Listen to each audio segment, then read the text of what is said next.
So now I will be discuss about what is seafloor spreading. So what is seafloor spreading? So seafloor spreading is a geological process that occurs at mid-ocean ridges where new oceanic crust is formed as tectonic plates pull apart. So ang seafloor spreading di ay siya ang process na maka-create og new oceanic crust din mo form as tectonic plates pull apart proposed by Harry Hammond his 1906 to 1969.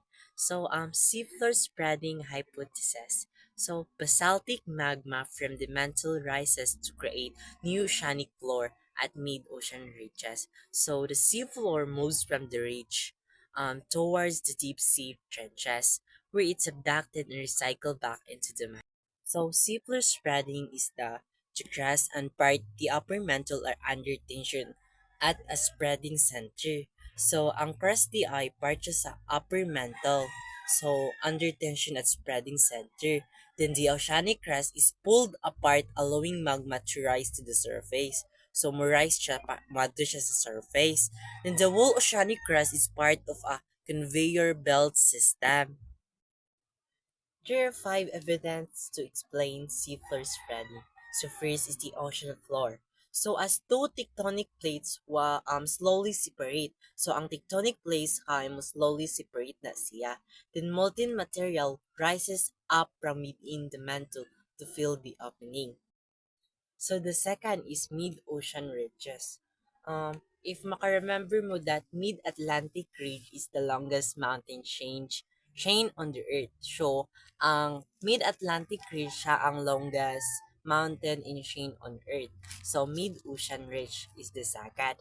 So, part of chain of mountains 84,000 kilometer long. So, the larger topographic than fissures on the surface of the earth, spreading center where the upwelling of magma from the mantle create new ocean floor. So, mao ang mid-ocean red. So, mid-Atlantic ridges spread 2 to 5 centimeter. Every year forms our oceanic fringe. So, dayon ang S-Pacific rise spread 6 to 16 centimeter every year. So, you need to note this. Edge density and thickness of oceanic crust increase with distance from the mid-ocean ridge. So the third is deep sea trench. So long narrow basins 8 to 11 kilometer below sea level. So formed by subduction. If maka-remember mo atong grade 10 or lagi there's subduction, create siya og katong island like that. So causes the seafloor and outermost crust to bend V-shaped depression like ma-V-shape na siya. So the fourth is geomagnetic reversals. So, scientists use magnetometers to study the ocean floor. So, ang mga scientific ay naggamit sila og magnetometers para mo study sila sa ocean floor. So, basaltic magma tape recorded. So, the discovery of magnetic stripes provided powerful evidence, and then the seafloor spreading occurs. So the last is the age of seafloor. Scientists noticed that from the ridge crease, sediment becomes older and the seafloors become thicker. So now let's proceed to the next topics. So structural features of Earth movements, boundaries and the types of movements. So Earth's lithosphere is divided into tectonic plates that interact or at plate boundaries. There are three main types of boundaries. So first is the divergent boundaries. So divergent boundaries is plates move apart. More na inyong timan-an nga ang divergent boundary is plates move apart. Then the second is convergent boundaries. Convergent boundaries is like ang plates collides. So mao na ang convergent boundaries. So the third is transform boundaries. So ang transfer boundaries you need to know like is plates slides past each other. So, volcanic activity occurs at convergent and divergent plate boundaries. At subduction zone, an oceanic plate is forced beneath a continental plate, causing magma to rise and create volcanoes. Example, Ring of Fire.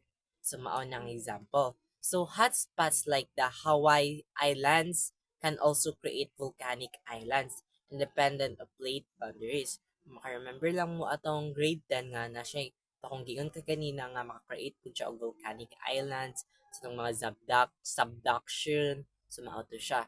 So earthquake and faults. Earthquake occurs when stress belts up at plate boundaries or along faults, eventually causing the earth crust to suddenly break or shift. Faults or fractures in the earth crust where tectonic plates slide past each other. Major fault lines include the San Andreas Faults in the California, Dan and the Alpine Belt in the Europe. Ito siya. So, ang ocean trenches and subduction zone. So, ang ocean trenches are deep, narrow depression in the ocean floor, form at subduction zone. So, mao to ang ocean trenches ay manage sa deep kayo. So, mao na ang ocean floor form into subduction zone, where one plate is first beneath another. The Mariana Trench is the deepest part of the ocean, located into the subduction zone. So now let's proceed to the last topic that I will discuss. So the last topic is all about the geographic features of Earth movements. So continental drift and plate movements. Over millions of years, tectonic plates have moved, causing continents to drift and reshaping the Earth's surface. This is known as continental drifts. The continents were once connected as supercontinents. So ang continents di ay once isa ra na siya. So, nag-connected as supercontinent. Tawag og supercontinent. Called Pangea. As remembers, yung grade team nga na siya, Pangea. So, and have since drifted apart, creating the modern-day continents and the oceans. So, formation of islands arc. So, so, kuan kato na laging mga seafloor spread, mo formation na din siya islands arc.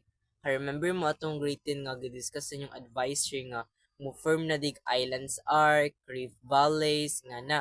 So, ang islands arcs when oceanic plates converge and one plate may be forced beneath another, creating a volcanic islands arc. This unlead information of chains of islands such as the Japanese archipelago and Philippines island reef valleys and continental stretchings. So reef valleys from when continental plates change pull apart.